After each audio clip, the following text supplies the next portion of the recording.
Bienvenidos a Líderes de Opinión, un programa que analiza los problemas sociales llevados hasta las últimas consecuencias. Líderes de Opinión, de Grupo FM Multimedios.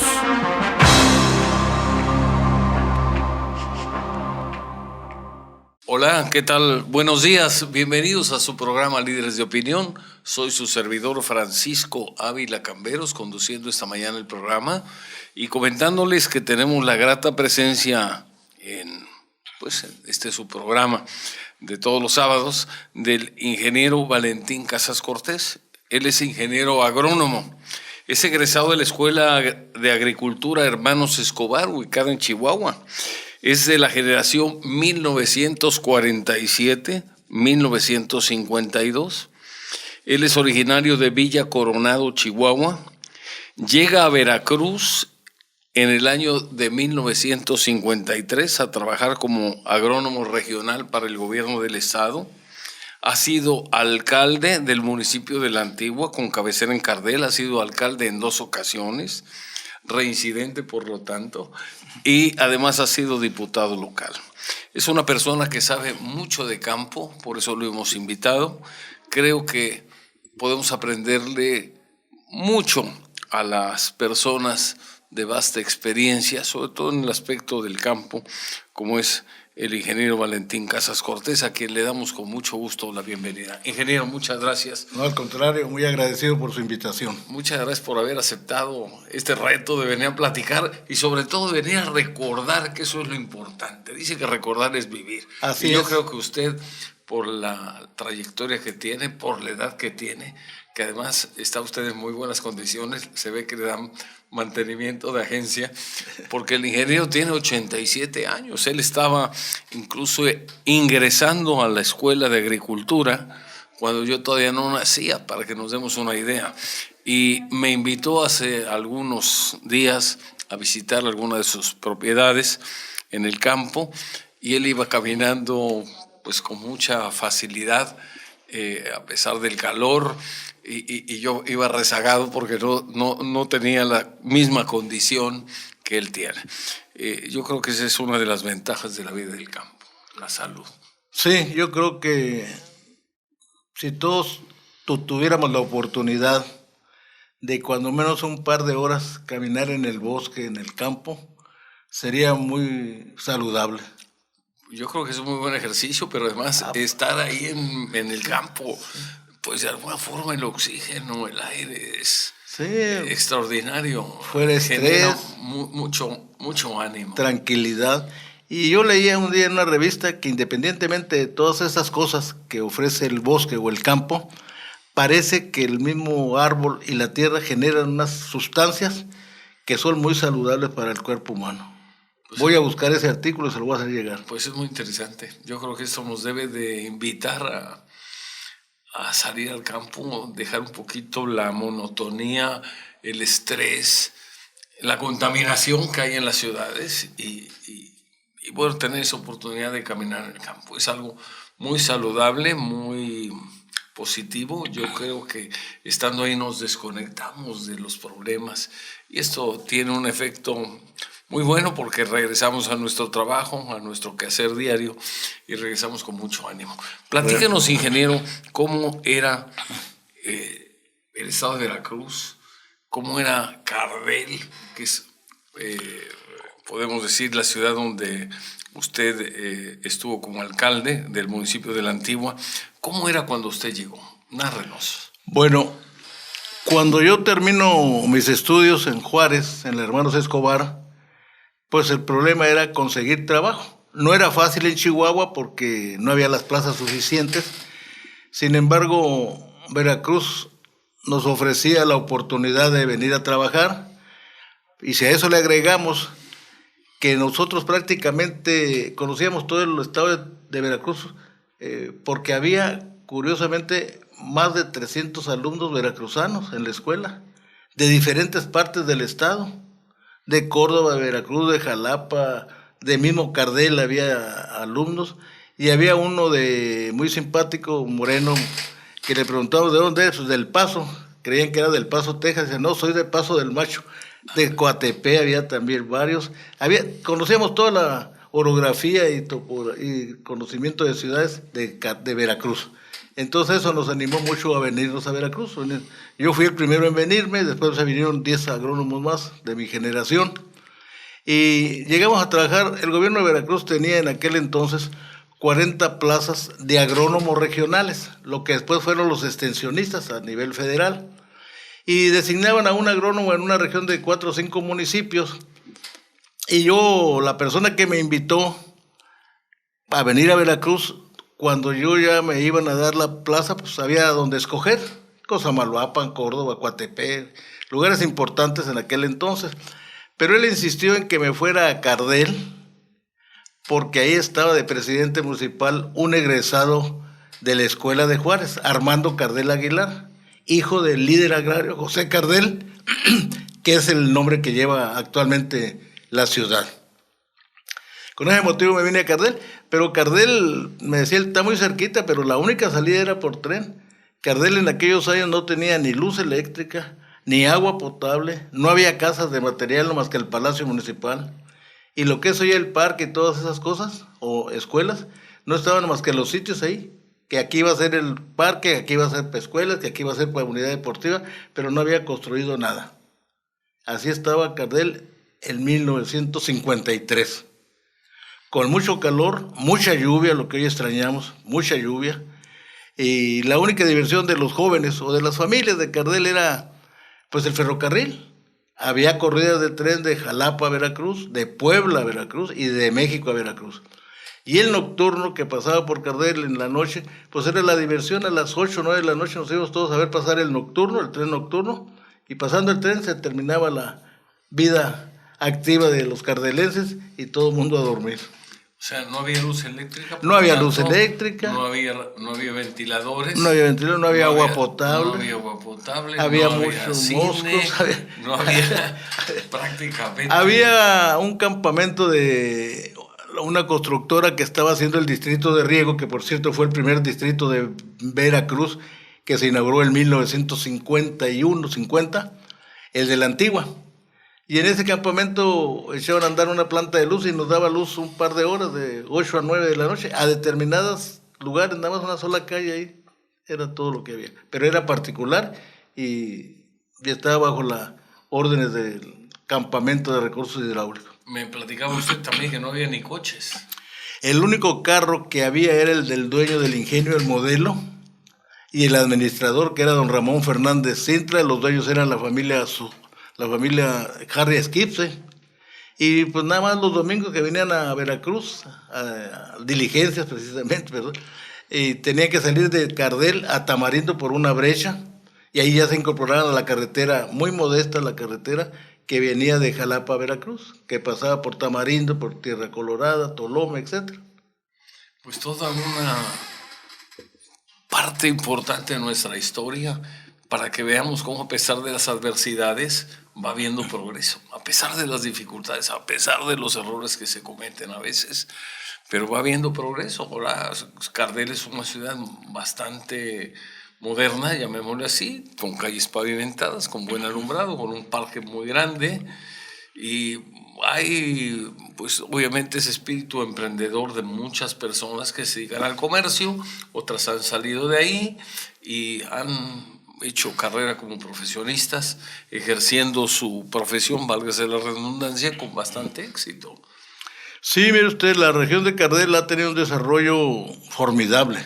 A pesar de todo lo que ha pasado, es una ciudad que actualmente se encuentra ahí casi un 30% de riego de todo el estado, con 3 distritos de riego, La Antigua, Puente Nacional y el Actopan, que riegan algo así como 30,000 hectáreas. Eso le ha venido a dar a Cardel, obviamente, un auge agrícola. Sí, porque le da vida a 2 ingenios de los mejores del país, que son La Gloria y el Modelo. Ahí se produce mucho cultivo de caña principalmente, pero una buena ganadería. Ya empiezan a sembrar hortalizas, maíz elotero, pero gracias al riego. Ahorita que tenemos una seca terrible, como no la había visto yo en los últimos 60 años que llevo de radicar en Cardel, yo he vivido ahí ininterrumpidamente, Y ya los últimos 2 años ya había llovido poco, pero más o menos las siembras de temporal alcanzaban a darse. Pero este año o no se sembró nada porque nunca hubo humedad suficiente, y los que se arriesgaron a sembrar perdieron totalmente todo. No hay más agricultura ahorita en la zona que lo de riego. Por eso la importancia y la lección que nos está dando la naturaleza de los daños que le hemos hecho, que tenemos que reforestar, pero el campo, si no hacemos obras de riego, si no aprovechamos las que ya están hechas, ampliándolas, o aprovechando los sistemas de riego novedosos que hay, como el riego de aspersión, el riego de goteo, que es lo mejor, y es la tendencia mundial, el riego por goteo. Hay países como España, donde ya está prohibido regar rodado, como hacemos todavía aquí en la región, pero afortunadamente ya empieza a haber muchos sistemas de riego presurizados, y sobre todo ya estamos convencidos en todo el centro del estado, que es la parte más seca, semiárida, es una zona semiárida ahí, ese triángulo que abarca entre Jalapa, Córdoba, Veracruz, pero curiosamente donde la gente responde mejor y donde el riego ya es una necesidad. Todo mundo trata hoy de hacerse de riego. Ojalá, y yo creo que así debe ser, que el gobierno municipal, estatal, federal, le den las facilidades y le den la importancia que requiere el riego. Es la única solución más segura para aumentar la producción y para tener seguro cosechas abundantes. El problema de la agricultura es que si no se atiende, pues simplemente las cosechas decrecen cuando la población aumenta, y esto se puede volver una situación inclusive de seguridad nacional. Así es, y mire que estamos en un estado privilegiado. Pero que hemos depredado mucho. Pero es terrible ver la desforestación que ha habido. Zonas que eran un vergel, hablamos de la zona de Córdoba, Jalapa, Coatepec, que era una vegetación abundante que generaba, pues de alguna manera, humedad y ayudaba a regular el clima. Ahora se dan temperaturas muy altas, a tal grado de que algunas personas que pueden, para poder dormir, tienen que dormir con aire acondicionado. Lo cual nos da una idea del impacto tan severo que le hemos hecho al medio ambiente. Se habla de que hemos talado millones de árboles y no los hemos repuesto. Eso es falta de conciencia, falta de visión, y eso a la larga nos va a costar caro. Vamos a ir a una pausa y regresamos. Continuamos en su programa Líderes de Opinión platicando con el ingeniero Valentín Casas Cortés. Él es ingeniero agrónomo, es una persona muy conocedora del campo, de sus problemas, de sus fortalezas y sus debilidades. Ingeniero, siempre hemos estado aquí en programas anteriores y en comentarios que hemos escuchado de personas que conocen, narrando o compartiendo la información sobre el campo. Una de las quejas que hemos recibido más es el abandono que se tiene con el campo. No hay apoyos suficientes, no hay presupuesto suficiente, el escaso presupuesto disponible se enfoca hacia otros rubros, cuando lo prioritario es la alimentación, y la alimentación está relacionada directamente con la agricultura. Y aquí valdría la pena preguntarle a usted concretamente, en base a su experiencia, ¿cuál considera que son las principales, o cuáles son las principales fortalezas y cuáles las principales debilidades de nuestro campo? Bueno, las principales fortalezas que tiene Veracruz y el sureste en general es que tiene tierras de buena calidad, un clima adaptable para tener el cultivo todo el año, que no sucede en otros estados por el invierno. Y sobre todo, algo importantísimo y que no lo hemos quizá aprovechado o valorado, que tenemos el 30% del agua nacional en Veracruz. Y aprovechamos muy poca. Necesitamos hacer un aprovechamiento integral del agua.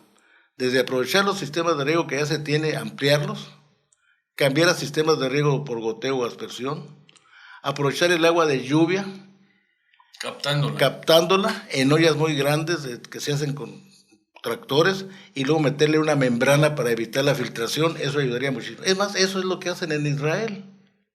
Captan el agua de lluvia de todo el país, yo creo, y lo van conduciendo a los lugares donde tienen su agricultura. Nosotros tenemos todavía, afortunadamente, creo que vamos a tener todavía agua suficiente para llenar las presas o ollas de agua que se hicieran. Hay que perforar más pozos donde se permita y haya agua. Necesitamos buscar agua a como dé lugar. Claro, el gobierno puede quitar algunas trabas que se han puesto a veces a nivel nacional, pero Veracruz es otra cosa. No es el caso del Bajío, en que ya no pueden perforar más pozos porque ya están jalando el agua hasta 200 o 300 metros. Por protección de ellos mismos no deben de perforar más, pero en Veracruz no, creo yo que no debe haber esa veda tan estricta de no poder perforar más pozos o de no poder captar y almacenar el agua de arroyos que nada más tienen agua en las lluvias cuando los ríos no la necesitan, y que el pretexto es que que esas áreas están vedadas porque alimentan a los ríos, pero curiosamente en la seca no tiene agua, y cuando el río lleva mucha agua es cuando los arroyos esos pueden captarse el agua. Yo pienso que esa sería una de las cosas más importantes. Pero luego viene, pues que haya más seguridad. ¿Seguridad en la tenencia de la tierra? En eso creo que no andamos tan mal. Ya no hay, como yo me tocó algunos años, que el temor era las invasiones o las solicitudes de tierra. Eso está, creo que resuelto. No. Seguridad personal de quienes quieran invertir.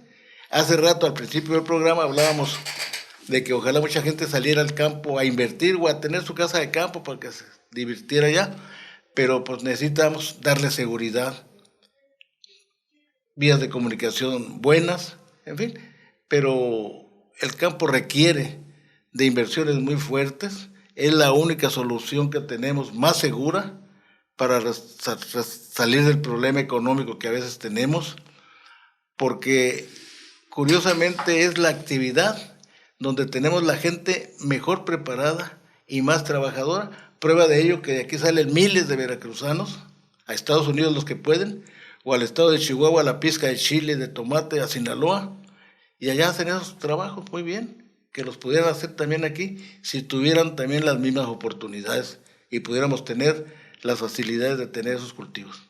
Afortunadamente ya hay jóvenes en el campo que están haciendo organizaciones de producir papaya, tomate para exportar, pero son lunarcitos. Necesitamos que esto se generalice. Tenemos muchas tierras ociosas que hay que aprovecharlas, y siquiera al menos que se aprovechen en la plantación de árboles forestales, que tienes un extraordinario negocio, pero requiere de tiempo y de cuidado. Y de recursos. Y de recursos. Y sobre todo tener de conocimientos en los programas, porque no es nomás darles los árboles y ya, no, hay que darles el agua para que lo rieguen en la seca, que tengan cuidado siquiera los primero año o 2 años, después el árbol se defiende solo, pero el primer año los cedros, las tecas, las melinas, la caoba, cualquier árbol forestal requiere de cuidados mínimo 2 años. Ingeniero, hablábamos hace un momento de la seguridad que se requiere, pero también se dijo esto para detonar la inversión en el campo, la producción, pero también hay un problema que he escuchado, es algo que influye mucho en la escasa productividad que tenemos, que son las superficies cultivables, o mejor dicho, la superficie que puede tener una persona legalmente. Antes había un límite en cuanto al número de hectáreas que una persona podía tener, si era de riego, de temporal, si era para uso agrícola o ganadero. ¿Esas restricciones continúan o ya se quitaron? No, ya hubo una vez un decreto que en los nuevos sistemas de riego no podía tener una persona no más que 20 hectáreas, pero no, eso no, ya no existe. ¿Se quitó o está detenido? Se quitó.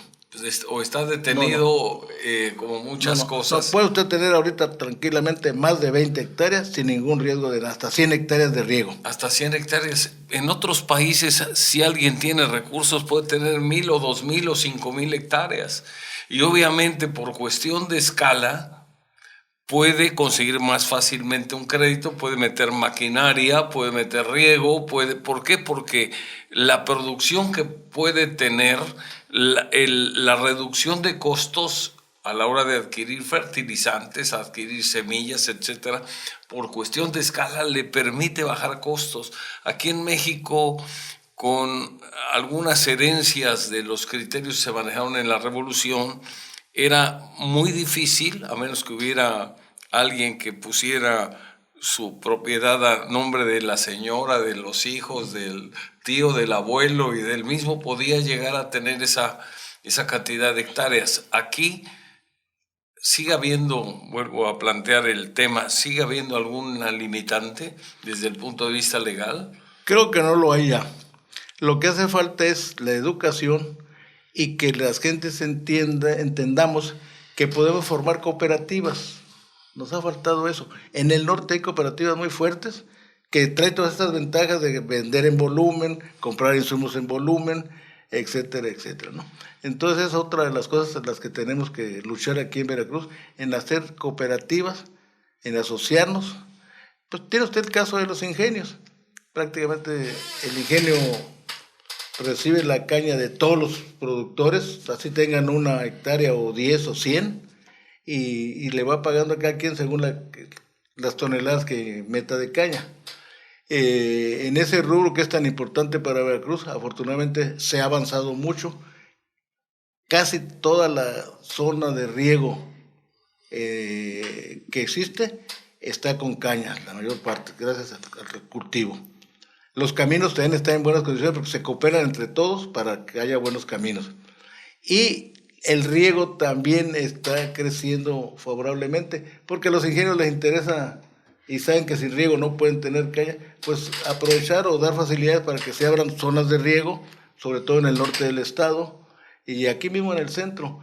Es un cultivo importante, se ha avanzado mucho en lo que antes era un verdadero sacrificio. Yo me acuerdo que cuando llegué aquí, en primer lugar, cosa muy buena, la caña no se quemaba, la cortaban cruda, en trocitos, la metían en carretas, eran superficies chicas y era nada más la zona de las vegas de los ríos. Actualmente, gracias al riego, se está regando tierras que sin riego no hubiera sido posible, como el sistema de riego de Puente Nacional, esas 5,000 hectáreas, entonces alrededor de Rinconada, eso sin riego no valdría nada. Pero aparte se han organizado los cañeros. Antes el cañero iba y cortaba la cuadrilla y ahí permanecía en el terreno hasta que el camión regresaba a cargar de nuevo porque no sabía cuándo regresaría. Hoy los cortadores van, cortan y se pueden ir a las 10, 11 de la mañana porque ya hay organizaciones que saben cuál caña cortó, ya no se necesita la presencia del cortador ahí, eso ha ayudado mucho. Por otro lado... Además ahora se carga con máquina, ¿no? Ahora, por otro lado, también antes se cargaba a hombro. Hoy con las alzadoras, el cortador va corto y deja su caña ahí y se va.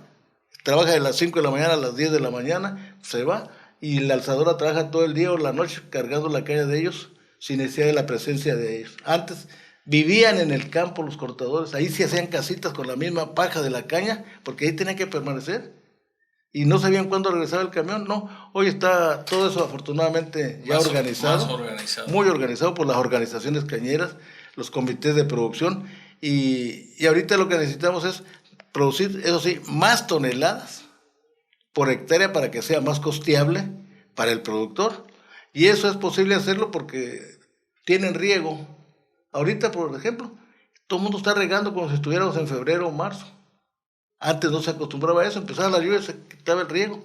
Hoy no, como no ha llovido prácticamente nada en el centro del estado, tienen que estar regando. Los 3 distritos de riego están al máximo de su capacidad.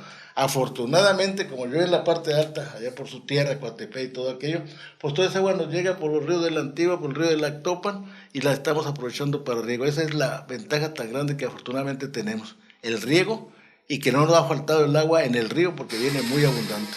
Pues qué bueno, de los males que hay con la sequía, al menos se aprovecha el agua que cae o que llueve en las partes altas. Vamos a ir a una pausa y regresamos. Continuamos en su programa Líderes de Opinión, platicando con el ingeniero Valentín Casas Cortés, exalcalde del municipio de La Antigua en 2 ocasiones, diputado local a finales del siglo XX, principios del XXI. Es que ahora sí tenemos que hablar del siglo pasado cuando venimos de allá. Bueno, siempre es a veces interesante ubicarnos en el tiempo.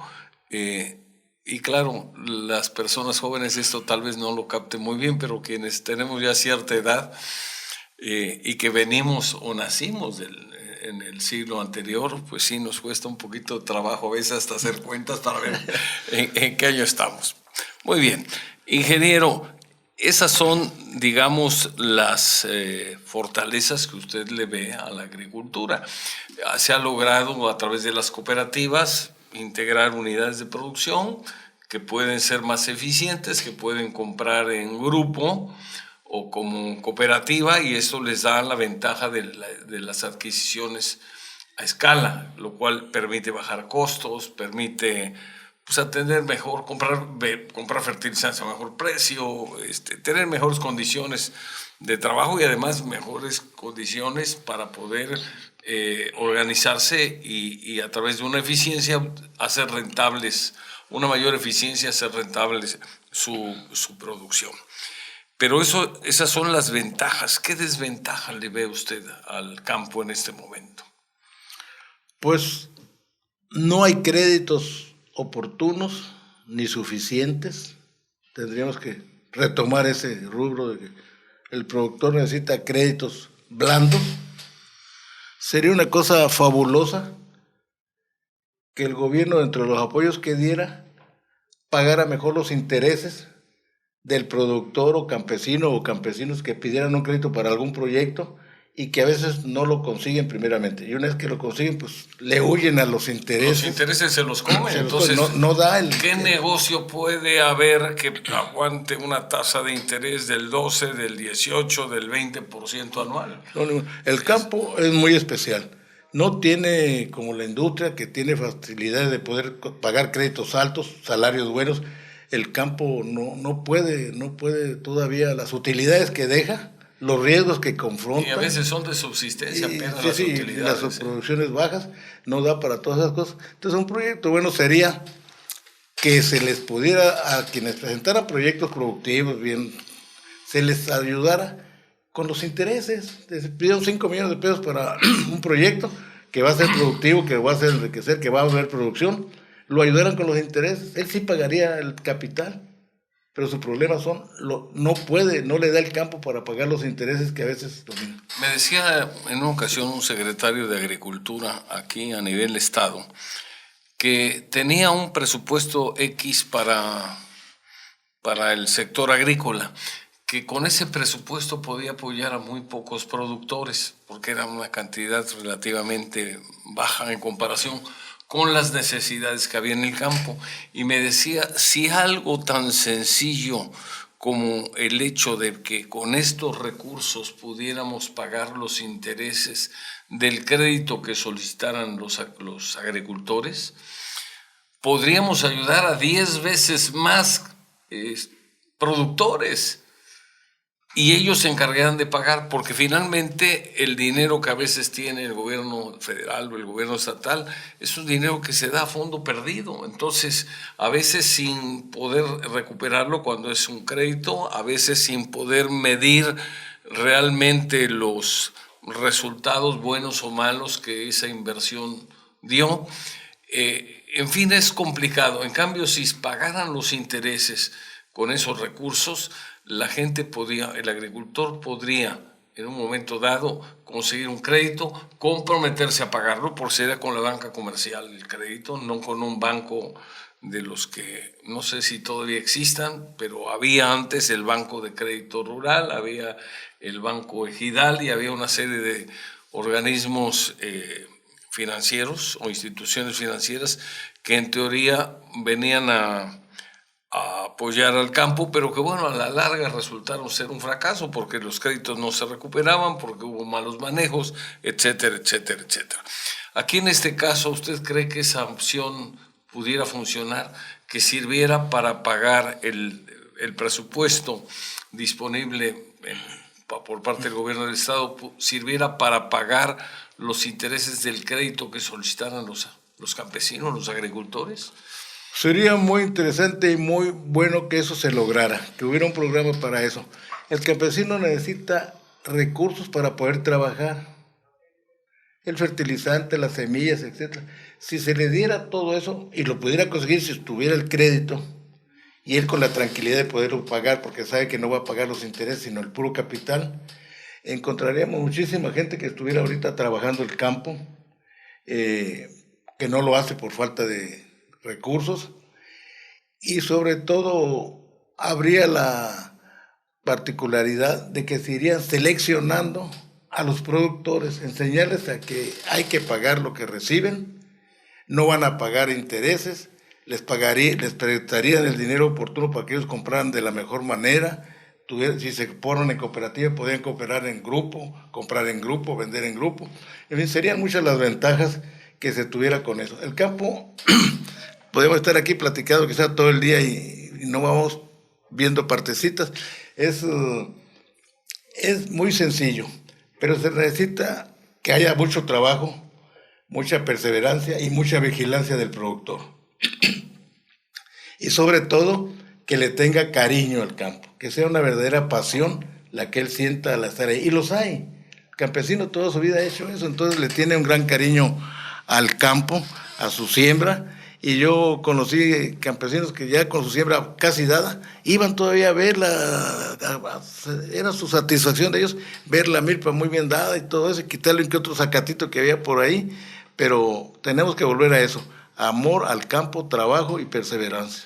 Sobre todo porque el campo es una de las actividades de la economía que más riesgo tiene. El que tiene una industria, bueno, sabe más o menos cuánto le cuestan los insumos, generalmente ya tiene quien le compre, y bueno, lo único que se dedica es a producir, a administrar, a vender y a cobrar. Pero en el caso del agricultor, no sabe si va a llover, hablo de las zonas donde hay agricultura temporal, no sabe si va a llover, no sabe si va a haber sequía, no sabe si le va a caer una plaga, no sabe al final si hay una producción muy alta, pues resulta que con una producción alta el precio baja, entonces se vuelve una situación muy complicada. Y yo creo que debía de haber una relación entre el precio de algo por el grado de dificultad que cuesta, válgase la redundancia, producirlo, por el grado de riesgo que tiene la actividad. Entre más riesgo haya, más o mejor debe de ser pagada esa producción. Y aquí son muchos los riesgos. Hay personas que me han comentado que tienen ya todo listo, ya sembraron, ya invirtieron, ya fertilizaron y les cae una granizada o una helada. Y entonces en un día se puede acabar con una cosecha. Entonces es una actividad efectivamente de mucho riesgo. Yo creo que el campo pide a gritos que se le apoye. Sí, mire, afortunadamente el campesino tiene una formación y un cariño al campo que le puede, y está consciente de que le pueden pasar todas esas cosas que estamos mencionando, y aún así sigue sembrando. Perdió la cosecha y el año que entra, en cuanto oye los truenos, ya está listo para sembrar su maíz. ¿Qué es lo que necesitamos? Pues darle las facilidades, porque al costo que sea y con los trabajos que sea, el producir en México tiene la gran ventaja de que todo queda en el país. El trabajo, el esfuerzo, la producción, eso nos ayuda mucho que andar comprando aparentemente más barato fuera del país. Nos volvemos dependientes de otras naciones. Estamos importando millones de toneladas de maíz y tenemos las tierras y la gente que sabe que puede producir todo ese maíz, pero no hay las condiciones de crédito, no hay las condiciones de algunas cosas, pero al costo que sea, aunque nos saliera un poquito más caro que comprado, pero el dinero quedaría en México, la producción quedaría en México, la gente estaría tranquila. Me platicaba una vez una persona que siendo presidente de la República, don Adolfo Ruiz Cortines, lo primero que hacía al llegar a Palacio Nacional era hablar a los gobernadores cómo iba el temporal. Si ya estaba lloviendo en Zacatecas, si ya había llovido en Chihuahua, si cómo iba a Tamaulipas, Veracruz, etcétera. Porque él estaba consciente de la importancia que era el que vinieran buenos temporales, porque habría suficiente producción de maíz, frijol, arroz, etcétera, etcétera. De ahí la importancia que tenemos que volver a darle ganas al campo, hacer que se produzca y buscar las condiciones que se requieran, pero con sentido práctico, con gentes que sepan de eso y sobre todo que tomemos muy en cuenta la opinión, la experiencia y la opinión de los productores, que los programas se hagan de acuerdo con ellos, que se haga lo que ellos están requiriendo, los que requieran... Que se les escuche al menos. Sí, que requieren riego, pues que digan dónde se puede hacer una olla de agua, dónde puede perforarse un pozo, darle las facilidades para que se les dé el permiso correspondiente, en fin, quitar muchas trabas, a veces burocráticas, que se requiere eliminar para hacer un campo más práctico y con más dedicación y con mayores resultados, con mejores resultados. Pues es muy interesante esto, ingeniero. Realmente un país que no es capaz de producir siquiera lo que se come, siquiera lo que necesita de alimentación, pues sus habitantes, es un país que está condenado a la dependencia permanente. Yo creo que hay que revisar las políticas públicas que se manejan en la cuestión agrícola, porque de lo contrario, con una población que crece y una producción que en ocasiones va para abajo, pues simplemente estamos apostándole a un futuro poco halagüeño para el país. Hay un problema que también hay que mencionarlo. A veces quien llega a tener que ver con la problemática del campo por parte de las autoridades, pues es gente que no tiene ninguna experiencia y que están ahí por méritos políticos o méritos partidistas, pero no tienen los conocimientos necesarios para poder realmente atender la problemática que el campo tiene. Entonces llegan, quieren hacer algo, lo hacen sin consultar, lo hacen sin la suficiente experiencia, no se dejan asesorar por quienes saben, y al final es tiempo perdido y millones o miles de millones de pesos tirados a la basura. Yo creo que esto tiene que cambiar. Pues así es, y tenemos que cambiar. Tenemos que cambiar. Esto es una tarea de todos, porque a veces estamos esperando que las autoridades resuelvan todo. Bueno, tienen que resolver lo que les toca, pero también a nosotros, los ciudadanos, nos toca actuar. En primer lugar, tenemos que ver mejor por quién votamos. En segundo lugar, debemos de manifestar, no nada más en los cafés o en las reuniones, lo que consideramos que no están haciendo bien, sino yo creo que hay que comunicarlo. Hay que comunicarlo porque a veces los funcionarios lo único que reciben son elogios, aunque lo estén haciendo mal, porque nadie se atreve a señalar lo que no están haciendo de manera correcta. Y esa especie de, ¿cómo le llamaríamos? A lo mejor de falta de valor para expresarles o para decirles, eso sí, con todo respeto, como dice el presidente, pero para decirles lo que está mal, pues simplemente nos está llevando a ser copartícipes del desastre con que se ha manejado el campo en los últimos años. Así es. Muy bien, ingeniero. Vamos a ir a una pausa y vamos a regresar para conclusiones. Si usted quiere hacernos un comentario final, me había dicho. Vamos a una pausa y regresamos. Estamos en la parte final de su programa Líderes de Opinión, platicando con el ingeniero Valentín Casas Cortés, ingeniero originario de Chihuahua, que se convirtió en veracruzano. Ya somos veracruzanos. Se convirtió en veracruzano. Ha vivido usted acá más tiempo que en su propia tierra. Así es. En su propia tierra natal. Me comentaba usted, ingeniero, que pues de alguna forma alguien ha influido mucho en lo que es su trabajo, su desarrollo, su trayectoria, su arraigo a Veracruz, y que usted quería agradecerle a esa persona. Sí, mire usted, quizás los modestos triunfos que hemos tenido la familia en el campo, tanto en la ganadería, en la agricultura, en la producción de caña, de maíz, de papayo, toda mi familia está metida en esto del campo. Nietos, hijos, pero desde luego fue mi esposa, la señora Ángela Sáez Belmonte, hija de un español, Juan Sáez, que vivían en Guayapa, pero se vinieron a Cardel, donde yo la conocí, con quien me casé, una mujer extraordinariamente trabajadora y con un gran cariño al campo. Ella, cuando yo puse un inicio de un negocio, que fue el primero, creo que hubo en Veracruz, la venta de semillas y cosas de esas, Ella como verdadera maestra estaba ahí con los campesinos diciéndoles, mira, el maíz sirio se siembra un poquito más corto que el maíz criollo, el producto se usa una latita de chile para una bomba de agua, explicándoles ahí con toda la paciencia a todos los clientes que tenía, los escasos, y ella ha sido factor decisivo muy importante para el desarrollo de lo que hemos logrado.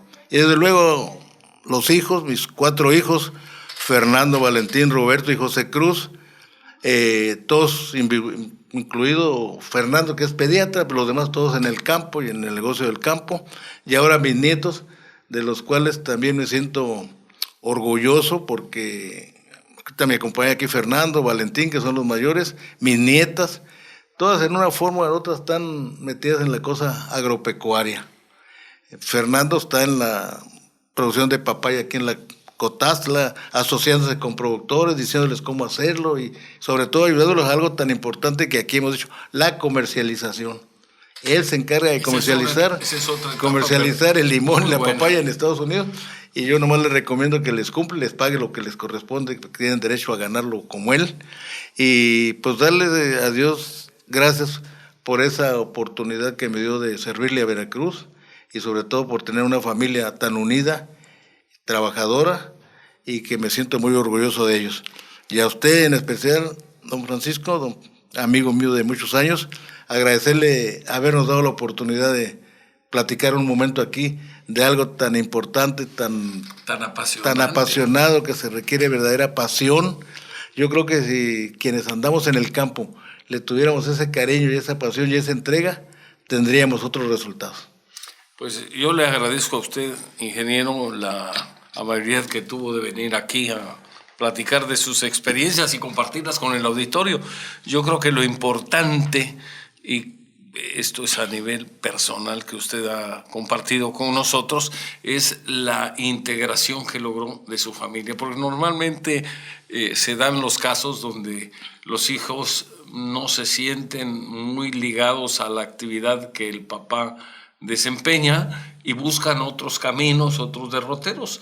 Usted ha tenido aquí la enorme fortuna de integrar a su familia para que la mayoría se dedique a la misma actividad que usted ha desarrollado durante muchos años. Y esto permite que el conocimiento que usted adquirió y que transmitió a los hijos y nietos, el cariño a la tierra, les dé a ellos las herramientas necesarias para compartir con otros productores y lograr levantar el campo de una situación que a veces se vuelve muy crítica y que uno debía darle a los campesinos hasta una medallita, porque hay gente que a pesar de las adversidades, a pesar de las dificultades, a pesar de la incomprensión que tiene esta actividad, sigue perseverando con la ilusión de que algún día esto pueda ser rentable y pueda cumplir de esa forma su misión de conservar la agricultura, de preservar el medio ambiente, de generar empleo y de producir lo necesario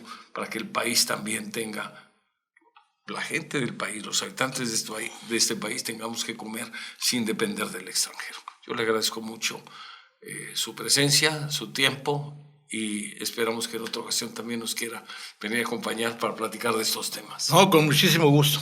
Pues ingeniero, muchísimas gracias. Sí, un gusto que haya venido y espero que haya disfrutado usted muy bien. La plática. Les agradecemos mucho. Conocer aquí esta estación tan importante. Le agradecemos muchísimo a ustedes el favor de su atención y hacemos el compromiso de que Dios mediante el próximo sábado estaremos nuevamente con ustedes en su programa Líderes de Opinión. Que tengan un excelente fin de semana y hasta pronto.